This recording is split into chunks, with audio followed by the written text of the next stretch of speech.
भारत पाकिस्तान ने अब तक 4 जंगें लड़ी, लेकिन लोग शायद ही ये जानते हैं कि इन सब के अलावा एक लड़ाई और लड़ी गई थी। पाकिस्तान नेवी ने इंडिया के खिलाफ कोई ऑफेंसिव मिशन लॉन्च किया है। कराची से सबमरीन गाजी को रवाना कर दिया गया है। जैसे ही इंडियंस यहाँ पहुंचेंगे, माइन से कांटेक्ट होगा और खेल खत्म। ऑपरेशन गाजी पाकिस्तान के एक सबसे बड़े झूठ का नाम है। पीएनएस गाजी पाकिस्तानी नौसेना की पनडुब्बी थी। 1971 में पाकिस्तान ने पीएनएस गाजी को भारत में तबाही का जिम्मा सौंपा था और टारगेट बनाया भारत के विमान वाहक पोत आईएनएस विक्रांत को। लेकिन भारतीय नौसेना की सूझबूझ और साहस ने विशाखापट्टनम के बीच समंदर में पाकिस्तान की शान पीएनएस गाजी की कब्र बना दी। पाकिस्तान अपनी इस पनडुब्बी को शहीद का दर्जा देता है, ऑपरेशन को कामयाब बताता है, जबकि हकीकत क्या है हम आपको बताते हैं। जी न्यूज आज आपको उस जगह ले चलेगा जहां भारतीय नौसेना के जंगी जहाज आईएनएस राजपूत ने पीएनएस गाजी की कब्र बनाई।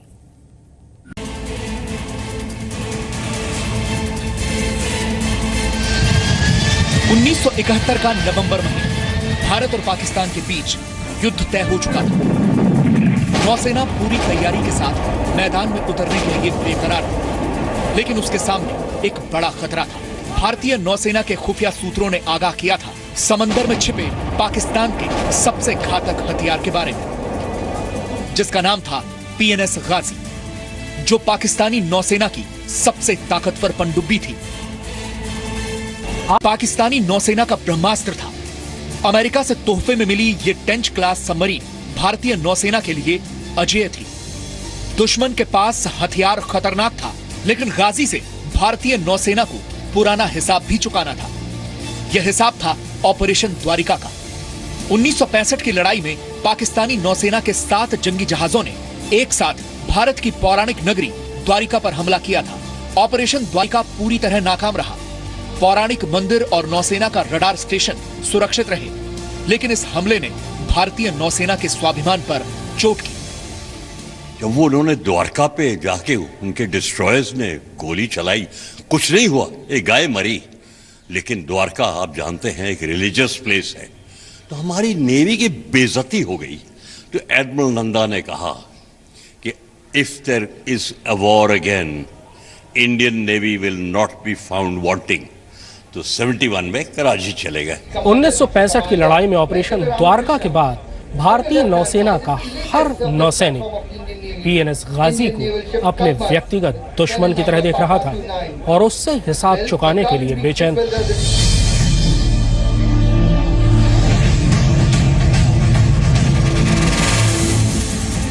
गाजी कराची में अपने बंदरगाह से बेहद खामोशी से 14 नवंबर को निकली। कमान थी कमांडर जफर मोहम्मद खान के हाथों में।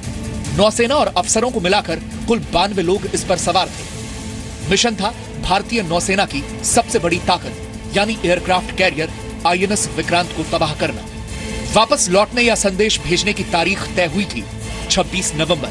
16 नवंबर को गाजी मुंबई से 600 किलोमीटर दूर से गुजरी और 19 नवंबर से श्रीलंका के पास से वो बंगाल की खाड़ी में दाखिल हुई। 23 नवंबर को गाजी ने मद्रास के आसपास से आईएनएस विक्रांत की तलाश शुरू की, पर उसे देर हो चुकी थी। सबरीन से डरती है हर एक नेवी, तो गाजी से डर था हमको। 71 में गाजी कोशिश करने गई विक्रांत को गिराने विशाखापट्टनम के बाहर, लेकिन इंफॉर्मेशन वॉरफेयर में हमने ऐसा किया, सिग्नल्स बनाए कि विक्रांत वाइजैग में है, वाइजैग के बाहर है, लेकिन एक्चुअली अंडमान में थी और वो अब मारी गई वाइजैग के बाहर।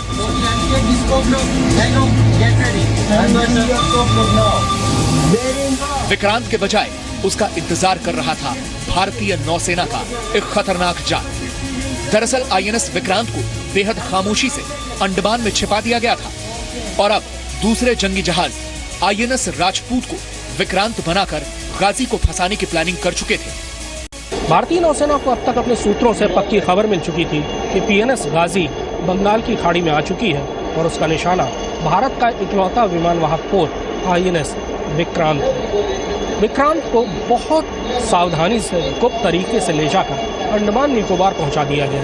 और यहाँ विशाखापट्टनम में आईएनएस राजपूत को विक्रांत की शक्ल देकर गोदी पर खड़ा कर दिया गया।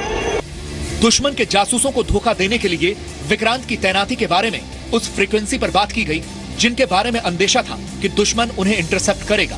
भारतीय नौसेना के eastern commander vice admiral N Krishnan को भरोसा था कि विक्रांत का लालच गाजी को विशाखापट्टनम तक खींच लाएगा और ठीक ऐसा ही हुआ। सबसे पहले दुश्मन को यह यकीन दिलाना जरूरी था कि उसका निशाना आईएनएस विक्रांत दरअसल विशाखापट्टनम में ही है। इसके लिए जाल बहुत होशियारी से बुना गया। विशाखापट्टनम के बाजारों से वो तमाम चीजें खरीदी गईं जिनकी जरूरत आईएनएस विक्रांत जैसे बड़े जहाज को पड़ती है। यहाँ तक कि विक्रांत में तैनात एक नाविक के नाम से एक टेलीग्राम भी उसके घर बुक किया गया। चारा फेंका गया, गाजी ने ये चारा निगल लिया। जाल पूरी तौर पर कस चुका था, शिकारी अब खुद शिकार बनने वाला था।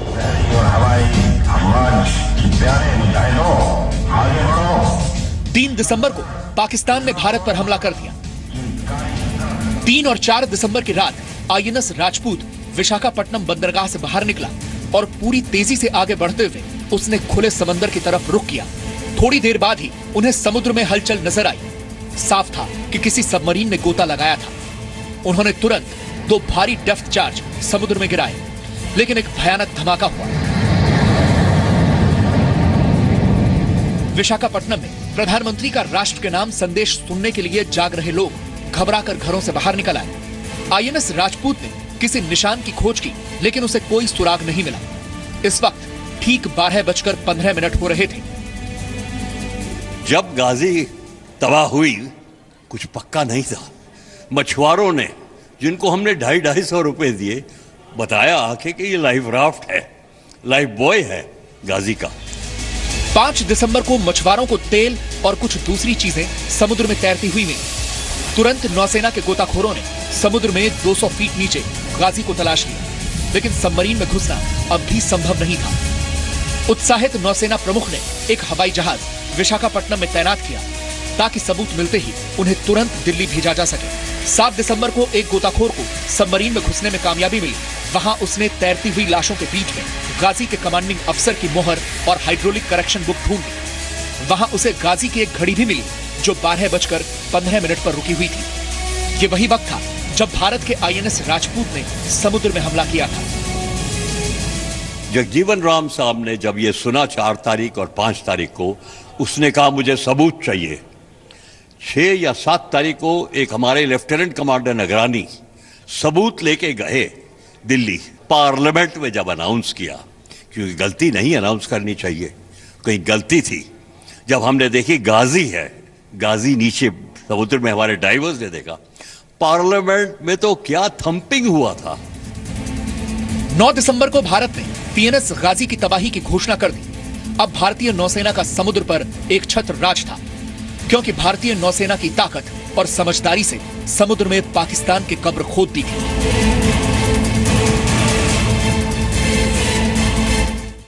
9 दिसंबर को भारत ने गाजी की तबाही की घोषणा कर दी। 16 दिसंबर को पाकिस्तान ने हथियार डाल दिए। जंग के खात्मे के बाद अमेरिका और सोवियत संघ दोनों ने गाजी को समंदर से निकालने की पेशकश की, लेकिन भारत ने नौसेना की बहादुरी की याद में गाजी को समंदर में ही दफन रखने का फैसला किया। आज एक युद्ध स्मारक है जो भारतीय नौसेना की उस बहादुरी की याद में बनाया गया है। अगर आपको कभी विशाखापट्टनम जाने का मौका हो तो आप आरके बीच के पास बने इस युद्ध स्मारक तक जाने का 2 मिनट समय जरूर निकालिएगा।